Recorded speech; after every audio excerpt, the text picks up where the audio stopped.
Good morning and welcome to the Unitarian Church in Fall River, Mass.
So, good morning, everyone. My name is Susan Jennings. I'm the Director of Faith Formation at the Unitarian Universalist Society of Fairhaven, and I'm really thrilled to be here today. I am filling in because my good friend, Reverend Anna Fox, who may be with us online, I'm not sure, she was not able to join us today, so I'm filling in for her. But I'm really thrilled to be here on this beautiful morning.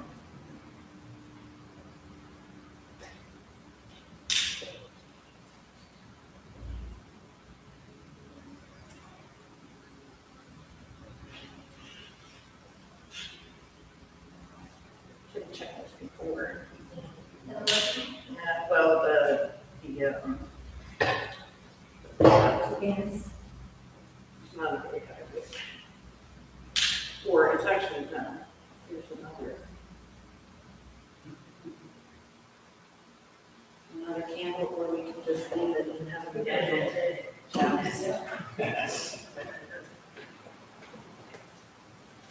So, music.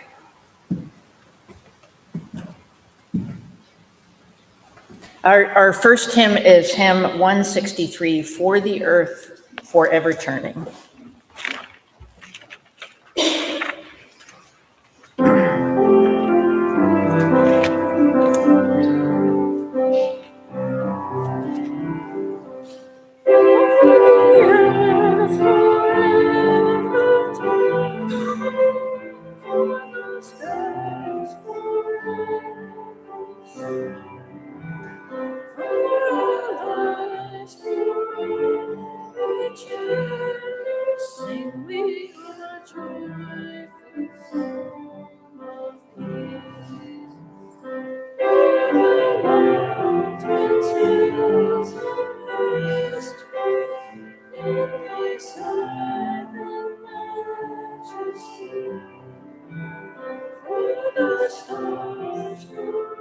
Sing me a joyful song of peace. A song for rain and thunder, for the seasons harmony, for our lives in creation. Sing me a joyful praise to thee.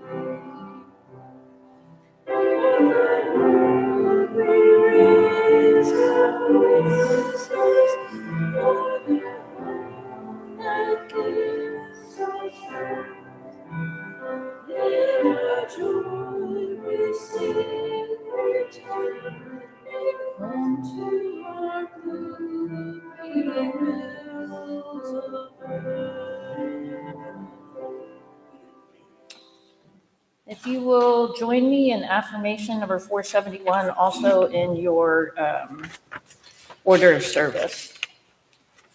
Love is the doctrine of this church. The quest for truth is its sacrament, and service is its prayer. To dwell together in peace, to seek knowledge in freedom, to serve human need, to the end that all souls shall grow into harmony with the divine. Thus do we covenant with each other and with God. So, Kit or others, do we have some announcements?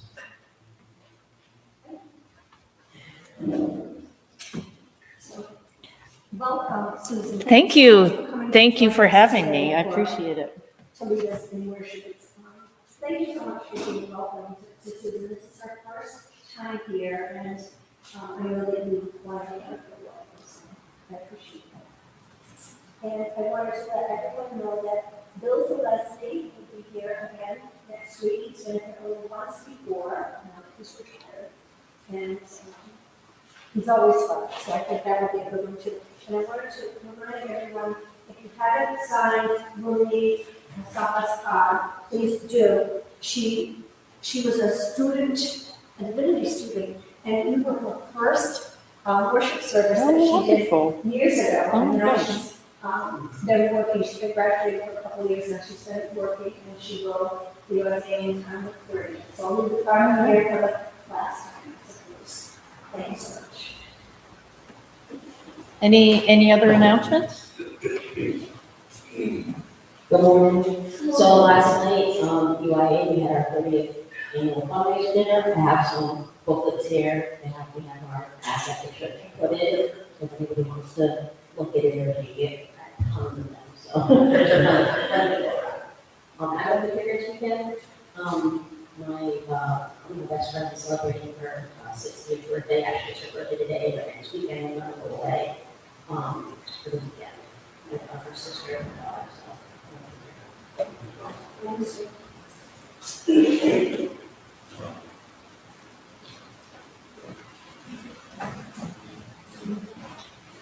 Thanks. So I just wanted to inform the church that as of now, we are not tabling, we call it, at the day prior to that, which I think is June 7th, Sunday, whatever Sunday is. I don't know if there's still time to get, if there is information.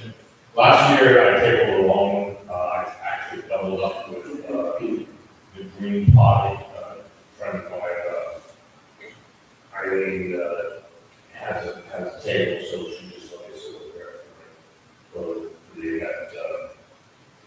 I was joined by Walter from Trevor tonight, but we have participated over the last 4 years or so.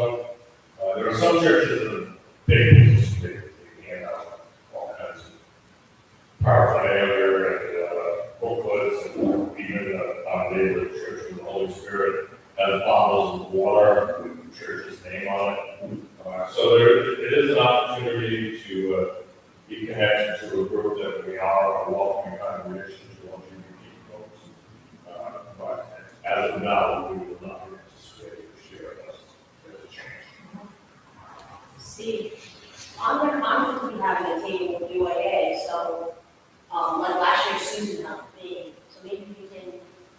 our table next to each other. So the congregation, I'm not participating. And we were,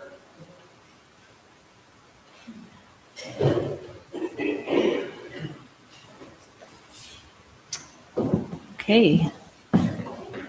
Nancy? I'll just give you one update on the music today. The first three things are all music from the Revolutionary War period.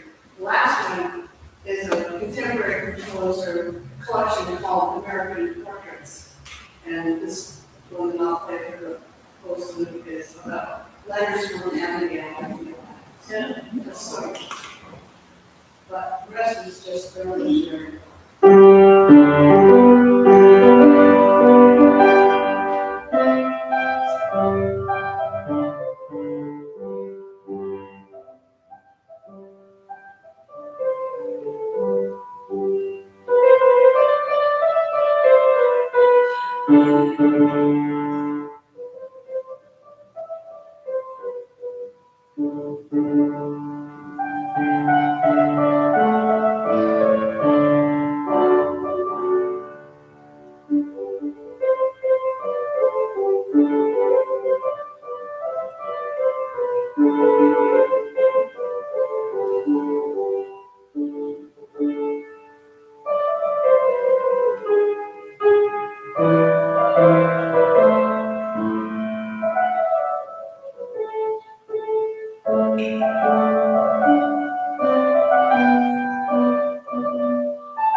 Thank you so much, Nancy. And I really appreciate the Yankee Doodle, etc. So, this summer, as everyone here knows, marks the 250th anniversary of the signing of the Declaration of Independence, a document that announced our separation from the past and justified the American Revolution. It also established the founders' belief in the equality of men and that governments rely on the consent of the governed. It set a moral standard for the nation, emphasizing life, liberty, and the pursuit of happiness. As historians' reflections about our 250 years make clear, our goals of equality were not realized from the beginning. It took another revolution, the Civil War, and many other struggles to expand our circles of care more broadly. During both of these wars, the nation was in chaos, both militarily and socially, with some people still clinging to the past and others ready to embrace an uncertain future. During our current national chaos, all the historical triggers of revolution across time are present. Money spent in foreign wars coupled with decay at home, wealth disparity with the top 3 US billionaires collectively owning more wealth than the bottom half of the US population, a sense of hopelessness about the future, disengagement with systems, and increasing political polarization. I was thinking last night about how heavy the sermon is, and I thought I needed a joke. But the only joke I know about war is Mark Twain's quip that God invented war so that Americans would learn geography, which I think is really true. Now, on the brink of even more conflict, with energy prices on the rise, we can see the Strait of Hormuz as a birth canal through which new awareness is arising of our dependence on fossil fuels and our complicity with the violence that obtains them.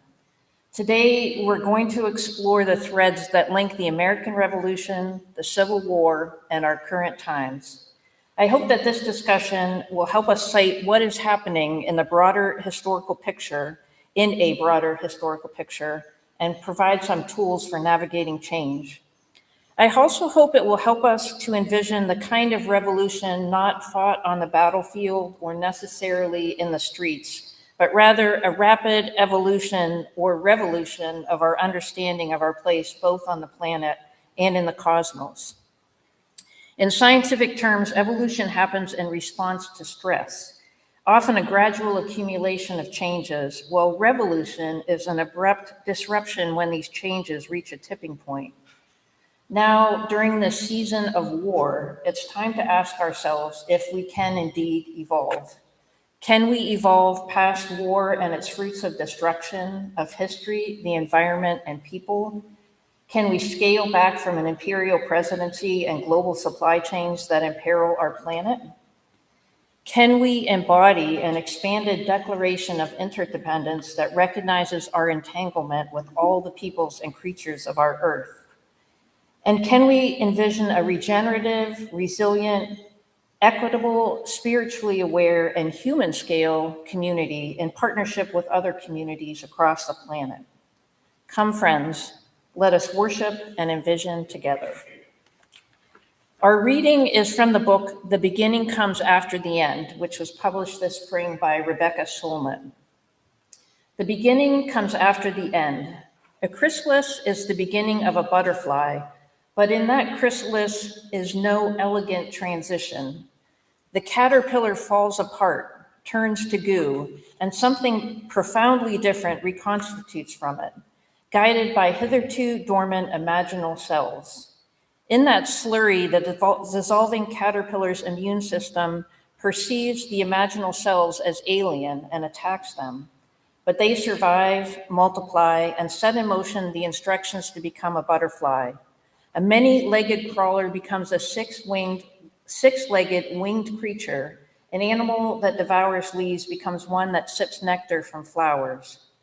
In recent years, as we've paid closer attention to the natural world and learned more about it from scientists, this metamorphosis has become a metaphor for the transformation of society, often with a sense that we are at the stage of dissolution, imaginal cells under attack. A butterfly is the end of a caterpillar.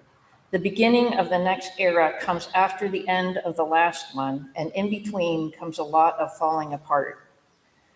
But, Solnit continues, deeper currents of change are at work. This era is not one in which everything is fine and all ancient wrongs have been righted, but it is one in which important parts of a society, maybe a civilization, have changed profoundly, even while the right is trying to change them back. Our world has changed more than almost anyone imagined, in ways both wonderful and terrible, often in ways no one anticipated. And the sheer profundity of change in the past guarantees that this change will continue, that stability is not an option, but participating in it, in directing change, might be, if we recognize it. Please join me in the antiphonal reading number 521.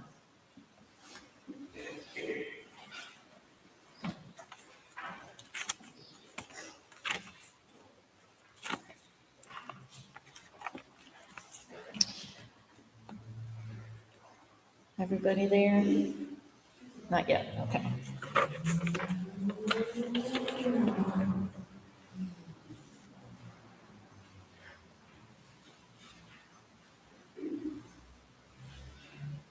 All set, Kit.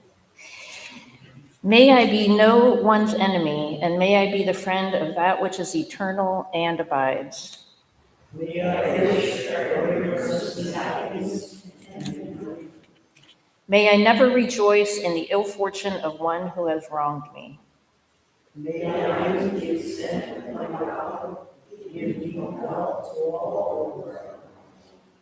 May I never fail a friend. May I accept myself. May I always keep tame that which rages within me. May I ask myself and never gain others. May I know good people and follow in their footsteps. So let us pray. We pray for the families of the 9,000 people, including hundreds of children, killed in the recent Middle East wars, and the skies and ecosystems blackened from the smog of oil fires. We pray for the millions across the planet whose everyday lives have been disrupted or paralyzed by losing access to oil. We hold in our hearts our grief for our own complicity in the destruction our country is waging at home and abroad, and the systems that make this destruction possible. We also hold in our hearts those whose lives have been strained in our own neighborhoods by the rapid rise in energy and food prices, along with those of us who are fearful of an uncertain future. Help us to see this time as a moment of sorrow and uncertainty to be explored, not rushed through, yet not held as if it says everything about us or the future. Allow us to sit in the not knowing, letting go of the certainty. Allow us to dream of the future. During these evolutionary times, help us to maintain hope and coherence. And I'd like to finish with words from Adrienne Rich's poem, Natural Resources. My heart is moved by all I cannot save.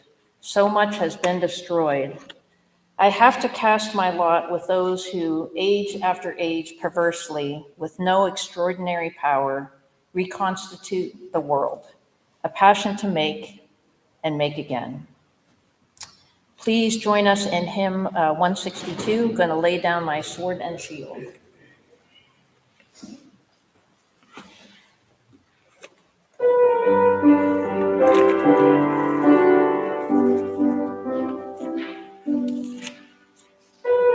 Down my sword and shield, down by the riverside, down by the riverside, down by the riverside, down my sword and shield, down by the riverside,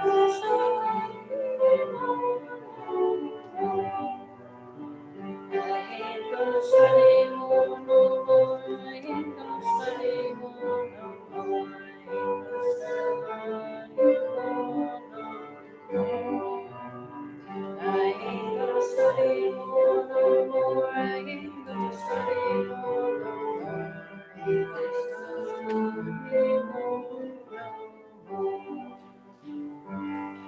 Lay down my burden down by the riverside, down by the riverside, down by the riverside. Gonna lay down my burden down by the riverside. Gonna study no more.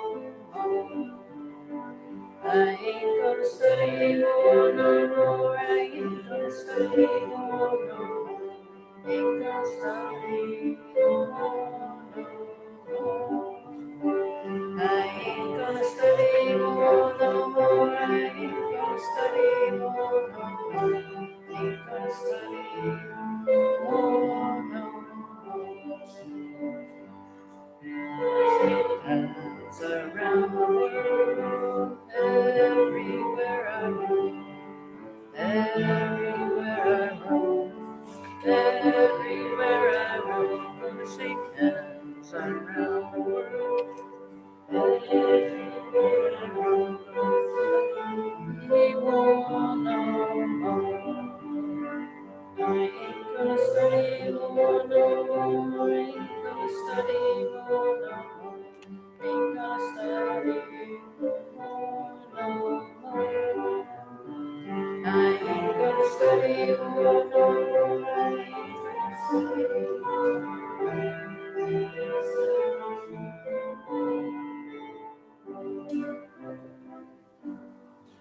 Thank you. Thank you, Nancy.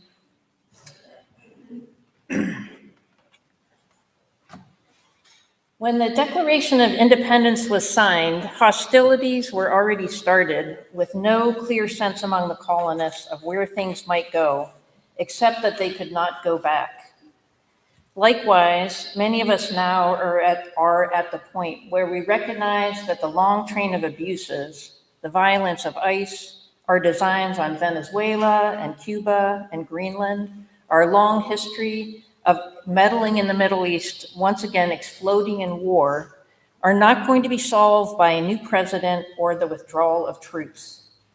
Our challenges are larger than the billions being bled into the soil and waters of the Middle East, the disrupted supply chains, and the interrupted financial lives of so many people in our own country and across the planet. We are waking up to the fact that our very way of life, one that was called non-negotiable by President George Bush, anybody remember that? Is in direct contradiction to our expanding consciousness of our place on the planet. Our Declaration of Independence expanded our circle of care, at least as far as men of property were concerned. The revolution increased religious freedom, expanded voting rights, and abolished slavery in several northern states. The Civil War likewise tackled a system that seemed unassailable at the time. Conversations in churches and town squares and books like Uncle Tom's Cabin woke many up to the fact that cheap tobacco and cotton and a genteel way of life were not worth the human sacrifice that made them possible. At the same time, the US itself during this time period was called to account by its international partners for this blemish to its supposed exceptionalism, the contradiction between our stated ideals and our practice of slavery. And as we know, the emancipation of slaves sparked many other movements, including women's rights. And historically, these revolutions have generated the advancement of freedom, civic participation, and new structures of democracy. They also, of course, can contain great destruction of life and lead to unforeseen change, including a return to despotism with a different ruler. UUs have been leaders in American social revolutions, advocating for abolition, women's rights, and education. During the American Revolution, many of them, like Abigail Adams, were patriots. Since then, and indeed today, UUs champion social justice and provide spaces where the future can be forged in conversation and practice. Like the time of the American Revolution, we have traveled some distance from our belief in a benevolent government. We see our wealth squandered in war and our voices going unheard. Like the time of the Civil War, we are also recognizing how trade and politics are intertwined.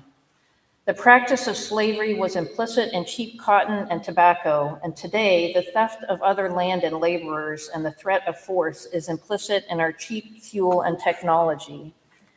Like our awakening to the human degradation of slavery, we are awakening to the cruelty to immigrants and the degradation of animals and soil that keep our food system running. We are increasingly aware of how the burning of fossil fuels contribute to climate change and other ecological destruction. Yet our rising consciousness of the systems that sustain our way of life is matched by our rising consciousness of the many webs of connection in which we are entangled. We are aware that trampling the sovereignty of other countries for oil and rare earth metals is breaking down the international community of nations. We understand that war causes unfathomable ecological damage and that the trauma of violence fosters lingering resentment and harm in both perpetrators and victims. Indeed, that these cannot be separated. And that all these abuses contribute to what George Will calls the nation's accelerating self-assassination. And we are awakening to our broader history. We understand that bankers carved up the Middle East after World War II, and that we have instigated regime changes and social instability since then in order to secure the oil that powers our lives, the plastics and synthetics, chemicals, pharmaceuticals, and fertilizers. Australian resource analyst Craig Tyndale wrote early in the Iranian conflict of the Strait of Hormuz.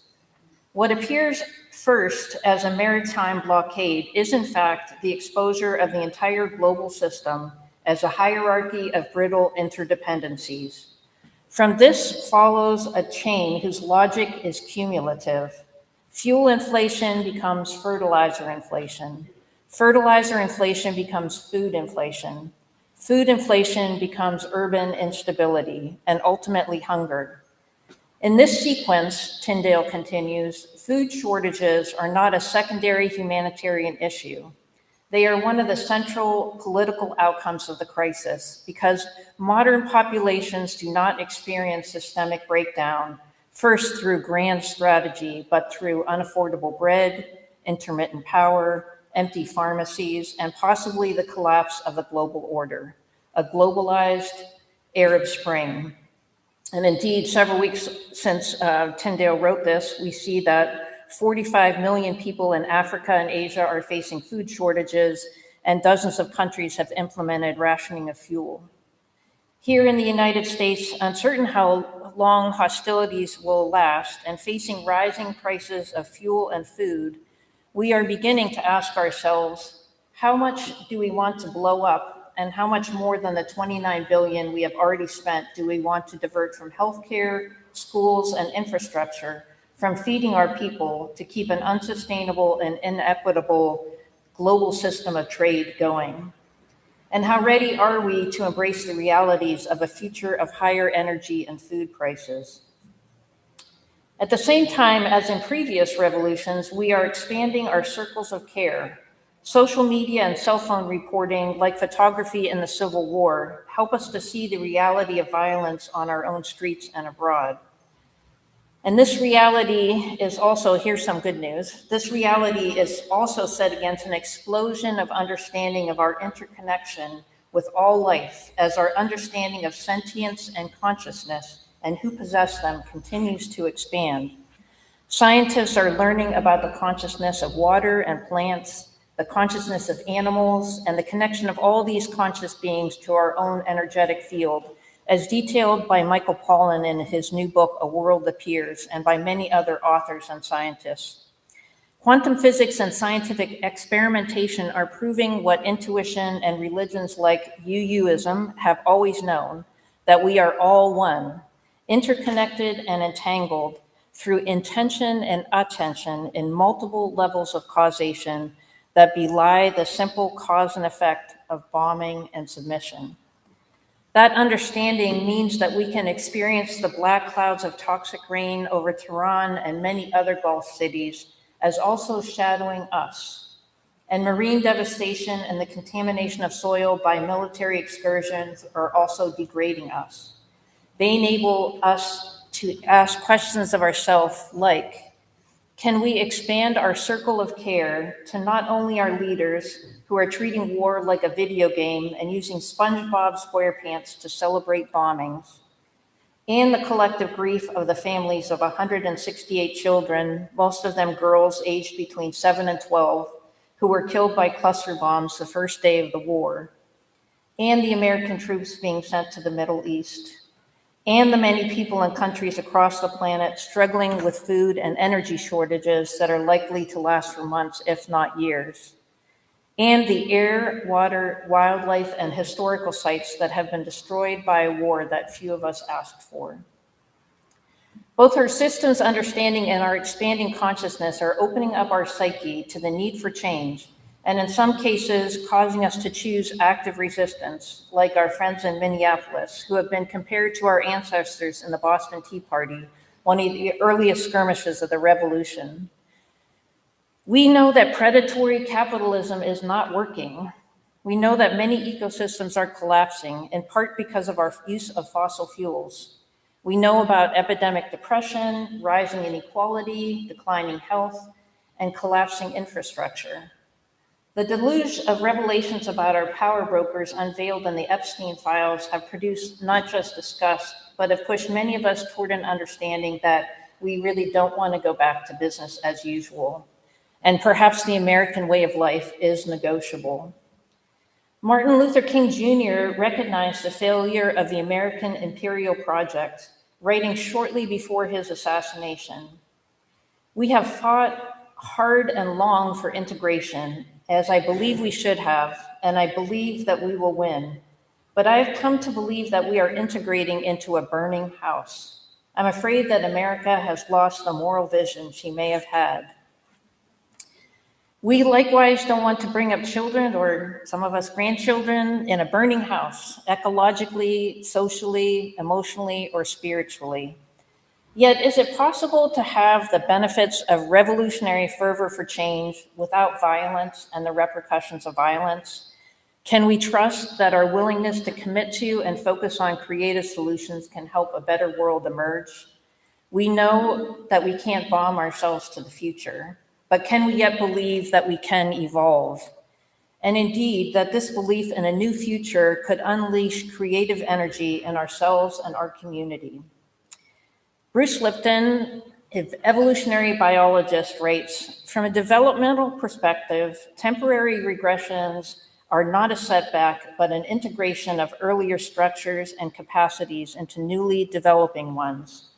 The rise of former archaic systems and authoritarian archetypes could indicate that our species is at the forefront of a new developmental stage. We are each developing future humans of an emerging new era. So, what are some of the patterns emerging in this evolutionary period, and can we inhabit them? Signs of evolution are sprouting all around us. The Iran war has the lowest form of support for any war in American history, and while we are waging it, there are continuing demonstrations against it and ICE. Demonstrations of our unwillingness to pledge allegiance to cruelty and violence. People are standing up across the planet. In addition to global peace marches, many nations are declining to be pulled into the conflict.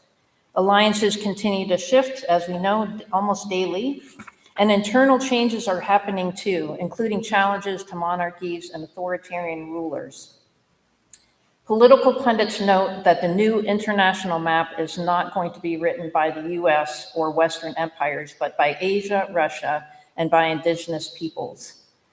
Another sign of change, in the midst of the Middle East turmoil, 3 weeks ago, 57 countries, not including the United States, attended the first conference on transitioning away from fossil fuels in Colombia to develop national actionable roadmaps for phasing out coal, oil, and gas. We do not have a choice about many of the changes that we're experiencing, but it's a good time to recognize how many opportunities lie within the collapse of systems. They can give us the courage to look at next steps beyond resistance, to ask, what would it look like to rejoin the family of nations and to embody who we say we are? To become a nation that lives up to its ideals and embodies its founding declaration. If we don't want oil tainted by blood, if we don't want children and women abused, if we don't want to participate in an occult system of cruelty and disregard for the planet, we need to get involved in areas that call to us and help to create a different future. The good news is that many people, and I know some of you are right here, have been working for decades on political and economic alternatives, the imaginal selves of our future.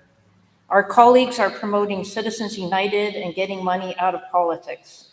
They're also exploring new kinds of governance, bioregionalism, participatory governments, citizens' assemblies like those that formed during the revolutionary period. Others are re-engaging federalist conversations and encouraging states to re-inhabit their own authority. On an economic level, there are models of new, old practices of exchange, including the sharing economy, care economy, and mutual aid. Localization initiatives encourage us to rapidly transition ourselves away from fossil fuels and long supply chains toward food and energy sovereignty.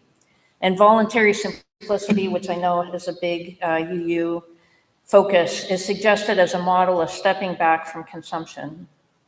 The practice of ecosystem regeneration is likewise exploding across the planet. Most thinkers recognize that to scale back the empire, community is key.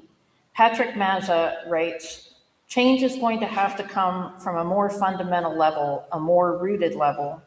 I think it is going to come as we graduate from empire as a way of life by building a bioregional way of life, a way of life that does not rely so much on global supply chains, but bioregional resources. This is in a material sense humbler, but in a spiritual sense far richer, a way of life in which we have rediscovered place and community. As important as it is to protest and resist, it is at least as vital to build community institutions on a bioregional level. I personally love the stories of pre-revolutionary salons in France, where people were able to discuss the ideas of the Enlightenment and foment possibilities for the future. We also, as UUs and congregations and communities, have the capability, if not the responsibility, of developing a generative holding space that realigns our attention, intention, and agency. Gathering in community, as we're doing here this morning, builds social trust and helps us to preserve our collective sense of possibility. UU values of interdependence, pluralism, equity, and love help us to examine our complicity in the present and provide a compass to the future. During this time of rapid transition, we also need to stabilize our nervous systems. I don't know how many of you live in kind of dread, worry, etc.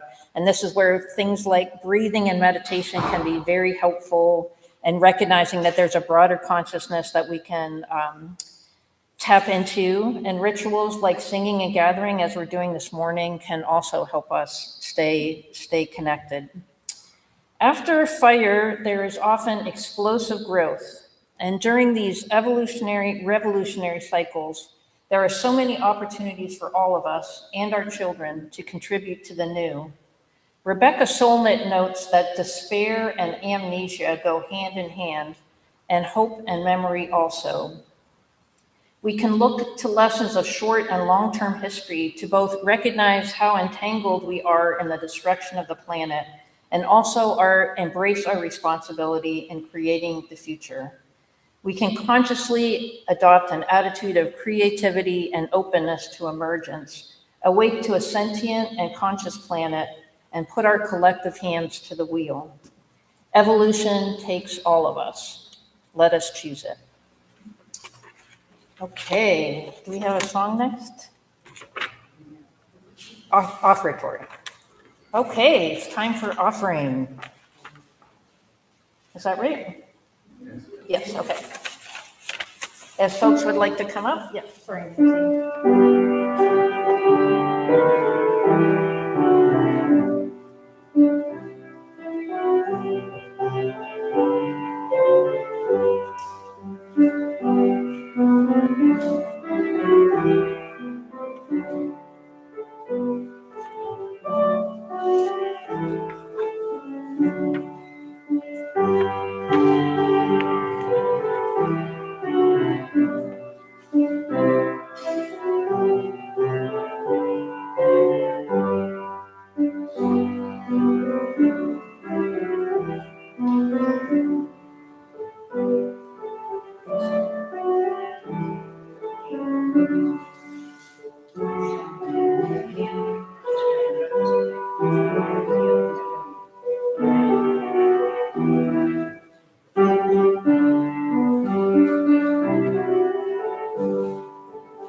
I wanted to make sure that we all say hello to Dale, who is online.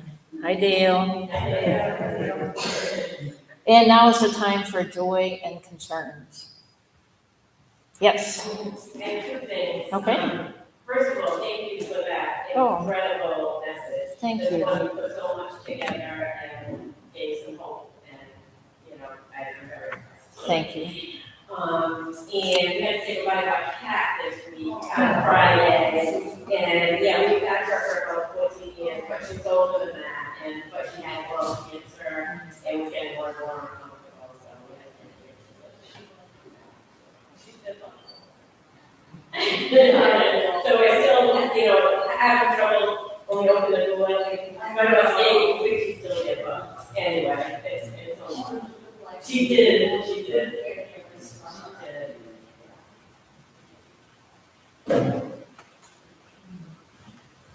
So while joy is that our fundraiser is over, there is also this happens to me. A great sorrow, a great letdown.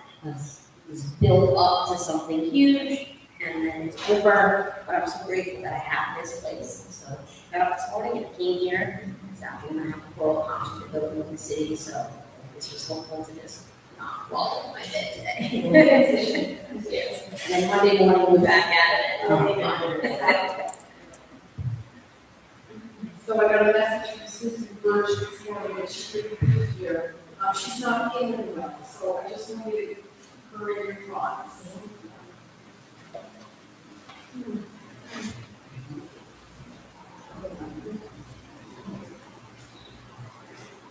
Yeah, I also thought that I returned to today. As you were speaking, I was contemplating to myself that one of the absolute prerequisites towards growth in the political sphere is that we listen to opposing views with an open mind. My own personal views, I think we've come to this juncture probably within the last decade, literally decade, where neither side, I mean, we're a two-party, whether you like it or not. In the very beginning, we've been a two-party system. And basically, it's billionaires on one side versus billionaires on the other side. And how, poor people can take one side over the other side is absolutely beyond me, because you're being manipulated by both parties. However, all that as it is, we definitely need to stop opening our minds up to the other side and what's really going on. Because the longer we allow ourselves to be manipulated that way, the less progress it's going to be. I heard that just the past week or so, within the last month or so, the United States debt has surpassed its GDP for the first time since World War II. And that's not a good thing. Now, I don't know about anybody else. I don't think either side's going to take care of poor people when the collapse comes. Because, if 250 years... That's what community is all about. Yeah, well, if 250 years of history is any indication of what's going to happen, they're all going to take care of themselves, and everybody else is going to be on their own. So yes, we do need community. However, if community members can't speak their minds in a rational, respectful dialogue with each other, then that's not a community either. That's dictatorship. That's authoritarianism, which I constantly hear from the pulpit, right? That we're in an authoritarian dictatorship, right? But the great Hitler leading us constantly, that's all I hear, the constant refrain. But COVID was just passed. I have an ID in my pocket that says, oh, I got my shots. I'm allowed to go places now. I can go to a restaurant. That was the authoritarian. We closed our church. I don't know how many churches in Fall River protested the fact that the state told us that we couldn't worship together. I did. I protested it, right? We get going. I think it's important, though, that we're not manipulated by one side or the other. No, I totally agree. I wanted to say that yesterday I went with a group of folks from our church to Boston to have a tour, a UU tour.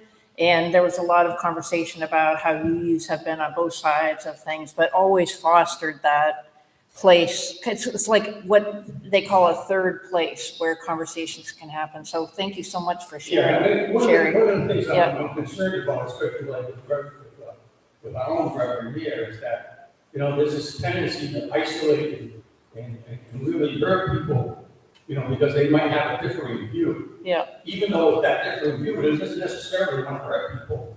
And I can see there is a difference between violent disagreement when you want to hurt them, and disagreement in order for growth to take place. And so, like when Richard wants to have, a conversation about some different ideas that he may have about different things, I don't think it's appropriate for the UU community to all of a sudden say we're going to take away your privileges. That's the kind of thing that concerns me. I see. Anybody want to speak to any of this, or should we move on? Yes. Well, I'll just say one of my refrains that I keep saying is, my husband grew up on both sides. There's so many more than two sides, and I think that's part of the issue. They're on two sides. Agreed. And I feel like, for me, one of the exciting things about a focus on community is when there are disasters, nobody says, are you Republican or Democrat or who do you vote for, right? And I feel like we're there, like we really need to be thinking about how do we build resilience together. And I personally feel like this is like we should be that space where people can have that dialogue and be working. And I want to express what a great joy it is for me to be here to hear that. And also it's really fun to be able to speak to people who are listening. So thank you. Thank you very much. Any other thoughts before we sing our final song? Hymn number 151, I Wish I Knew How. And do we stand for our hymns here? Okay, stand in body or spirit, please.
Thank you so much.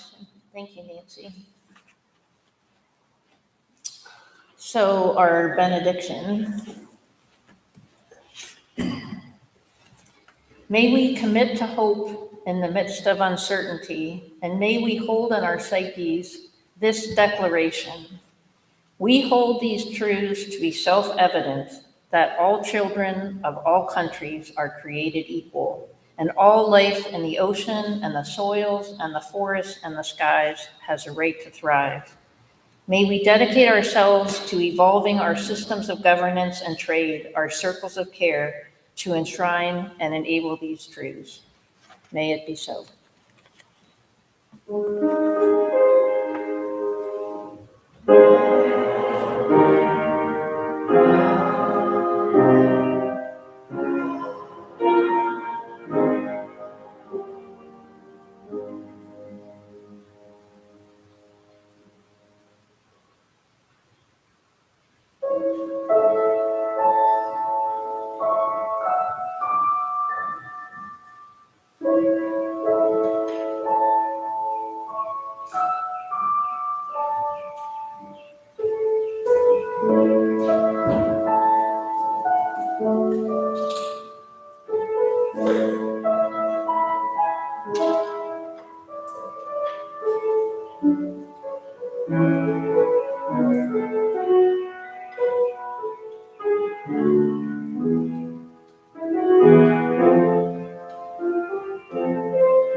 Thank